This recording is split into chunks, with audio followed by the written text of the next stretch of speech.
ಇದ್ದೀರಾ freedom TV. ನಾನು ನಿಮ್ಮ ಗೌಡ್ ಹುಡುಗಿ ಭೂಮಿಕಾ.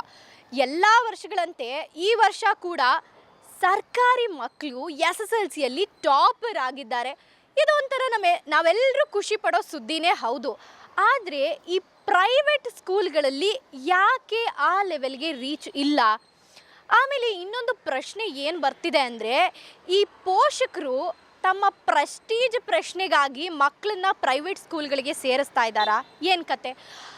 ಈ ಫ್ರೀ ಎಜುಕೇಷನ್ನು ಸರ್ಕಾರಿ ಸ್ಕೂಲಲ್ಲಿ ಮಾತ್ರ ಸಿಗೋದು.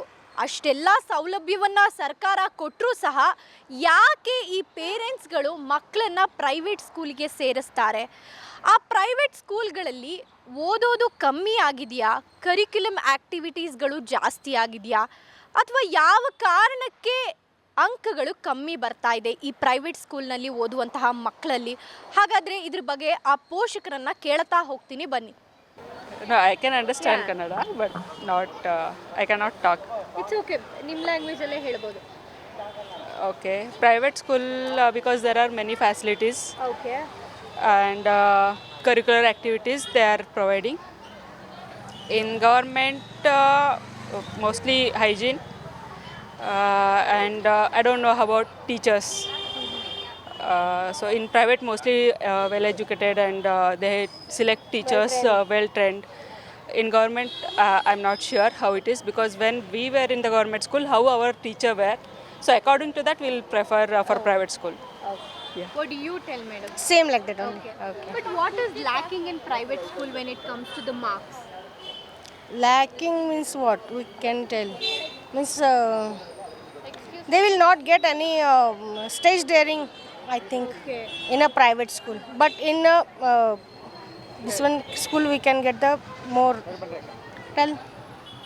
So in government school, like there are no opportunities for this stage daring, curriculum activities.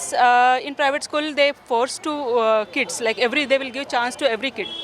But in government school, I didn't see like that. Whoever is doing, they prefer them only, not all kids. So they have to teach them also, right? So that is not there, and little confidence is low. Teaching wise, I can't comment on that one because I'm not sure. So these facilities and hygiene mostly. Thank you madam. Thank you. Government school prefer ಮಾಡ್ತೀರಾ ಇಲ್ಲ private school prefer ಮಾಡ್ತೀರಾ? Government madam. ಗೌರ್ಮೆಂಟೇನೆ. ಅಲ್ಲ, ಕೆಲವ್ರು ಅಪ್ಪ ಅಮ್ಮದಿರಿಗೆ Prestige problem ಏನಾದರೂ ಇದೆಯಾ ಅಂತ ಲಕ್ಷ ಕಟ್ಟಿ ಪ್ರೈವೇಟ್ ಸ್ಕೂಲಿಗೆ ಸೇರಿಸ್ತಾರೆ. ಆದರೆ ಕೊನೆಗೆ ಗೌರ್ಮೆಂಟ್ ಸ್ಕೂಲ್ ಮಕ್ಕಳೇ ಜಾಸ್ತಿ ಸ್ಕೋರ್ ಮಾಡಿರ್ತಾರಲ್ಲ, ಯಾಕೆ ಅಂತ? ಗೌರ್ಮೆಂಟ್ ಸ್ಕೂಲ್ ಮಕ್ಕಳು ಅಂತ ಸೌಲಭ್ಯ ಬೇಕಲ್ಲ, ಅದರಿಂದ ಮಾಡ್ತಾರೆ. ಅಲ್ಲ, ಯಾಕೆ ಅಪ್ಪ ಅಮ್ಮ ವಿದ್ಯಾಭ್ಯಾಸ ಅಂದರೆ ಎಲ್ರಿಗೂ ಈಗ ಹೌದು, ಈ ದೊಡ್ಡ ದೊಡ್ಡ ಶ್ರೀಮಂತರೆಲ್ಲವ ಸೇರಿಸ್ತಾರೆ, ಬಡವರಾದರೆಲ್ಲವ ಗೌರ್ಮೆಂಟು ಸೇರಿಸ್ತಾರೆ, ಸರಿನಾ? ಮತ್ತೆ ಆದರೆ ನಮ್ಮ ಪ್ರಶ್ನೆ ಏನು ಅಂದರೆ, ಗೌರ್ಮೆಂಟ್ ಸ್ಕೂಲ್ ಮಕ್ಕಳೇ ಜಾಸ್ತಿ ಮಾರ್ಕ್ಸ್ ತೆಗೆದಿರೋದು. SSLC ನೋಡಿದ್ರು ಹೌದಾ? ಈ ವರ್ಷ ಅಂತಲ್ಲ, ಯಾವ ವರ್ಷ ಚೆಕ್ ಮಾಡಿದ್ರು ಗೌರ್ಮೆಂಟ್ ಸ್ಕೂಲ್ ಮಕ್ಕಳೇ ಜಾಸ್ತಿ ಮಾರ್ಕ್ಸ್ ತೆಗೆಯೋದು. ಈ ಪ್ರೈವೇಟ್ ಸ್ಕೂಲಲ್ಲಿ ಏನು ಕೊರತೆ ಆಗ್ತಾ ಇದೆ? ದುಡ್ಡಿನ ಕೊರತೆ ಅಷ್ಟಿದೆಯಾ? ದುಡ್ಡನ್ನ ಅಷ್ಟು ಕಟ್ಟಿಸ್ಕೊಂಡ್ರು ಸಹ ಏನು ಕೊರತೆ ಆಗ್ತಾ ಇದೆ ಅಂತ? ಏನೋ ಮೇಡಮ್ ಗೊತ್ತಿಲ್ಲ ಅದೆಲ್ಲ ನನಗೆ. ಒಟ್ಟು ಗೌರ್ಮೆಂಟ್ ಸ್ಕೂಲಲ್ಲಿ ಚೆನ್ನಾಗಿ ವಿದ್ಯಾಭ್ಯಾಸ ಮಾಡಿಕೊಡ್ತಾರೆ, ಮೇಷ್ಟ್ರುಗಳೆಲ್ಲ ಚೆನ್ನಾಗಿ ಪಾಠ ಮಾಡ್ತಾರೆ, ಹಂಗಾಗಿ ಚೆನ್ನಾಗಿ ಮಕ್ಕಳು ಓದಿ ಪರ್ಸೆಂಟೇಜ್ ತೆಗ್ದಿದ್ದಾರೆ. ತೀರಾ ಹೊತ್ತಿಗೆ ಗೌರ್ಮೆಂಟ್ ಸ್ಕೂಲಿಗೆ ಸೇರಿಸೋದು ಅಲ್ವಾ? ಸೊ ಮುಂಚೆಗೆಲ್ಲ ಏನು ಸವಲತ್ತು ಇತ್ತು, ಅಲ್ಲಿ ಇಲ್ಲಿ ಎಲ್ಲ ಓದರು ಅಲ್ವಾ? ಇವಾಗ ಏನು ಇಲ್ಲ, ಎಲ್ಲದು ಪ್ರತಿಯೊಂದು ಐತಲ್ಲ, ಅದರಿಂದ ಸೇರಿಸ್ತಾರೆ. I prefer government schools, all right? In India or in Karnataka or probably in Bangalore, we have a lot of schools for the government people. The government is going to come back. I don't know who is that. ಆದರೆ ಮಕ್ಕಳು ಓದಬೇಕು, government ಸ್ಕೂಲಲ್ಲೇ ಓದಬೇಕು.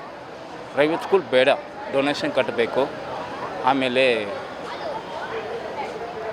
Every year ಅವ್ರಿಗೆ fees ಕಟ್ಟಬೇಕು, ಬೇಡ madam. But ಏನಂದರೆ ಈ private ಸ್ಕೂಲಲ್ಲಿ ಲಕ್ಷ ಕಟ್ಟಿಸ್ಕೋತಾರೆ, ಬಟ್ ಆದ್ರೂ ಏನು ಕೊರತೆ ಆಗ್ತಿದೆ sir? What is the lacking point? Very honestly, all right? I'm going to say that because they have to develop the school actually. Company, you know what, the schools like, there's a lot of school, private school, I don't want to name them.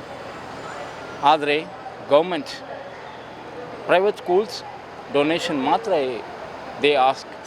But you know what, the government schools, ನಾನು government ಸ್ಕೂಲಲ್ಲೇ ಓದಿದ್ದು. ಚೆನ್ನಾಗಿ ಓದಬೇಕು ಮಕ್ಕಳು. Like, you know what, Abdul Kalam ಥರ ಅವರು ಓದಿದ್ದು government ಸ್ಕೂಲಲ್ಲೇ madam, ಹೌದಾ? So private schools bang ಮಾಡಿ, ದಯವಿಟ್ಟು ಬ್ಯಾಂಗ್ ಮಾಡಿ, ಅದನ್ನು ಗೌರ್ಮೆಂಟಿಗೆ ಟ್ರಾನ್ಸ್ಫರ್ ಮಾಡಿ, ನ್ಯಾಷನಲೈಸ್ ವೆರಿ ಇಂಪಾರ್ಟೆಂಟ್. ಇದಾಗಿತ್ತು ಈ ಹೊತ್ತಿನ ವಿಶೇಷ ಕಾರ್ಯಕ್ರಮ. ನೋಡ್ತಾ ಇರಿ ಫ್ರೀಡಮ್ ಟಿವಿ, ಇದು ಜನಸಾಮಾನ್ಯರ ಶಕ್ತಿ.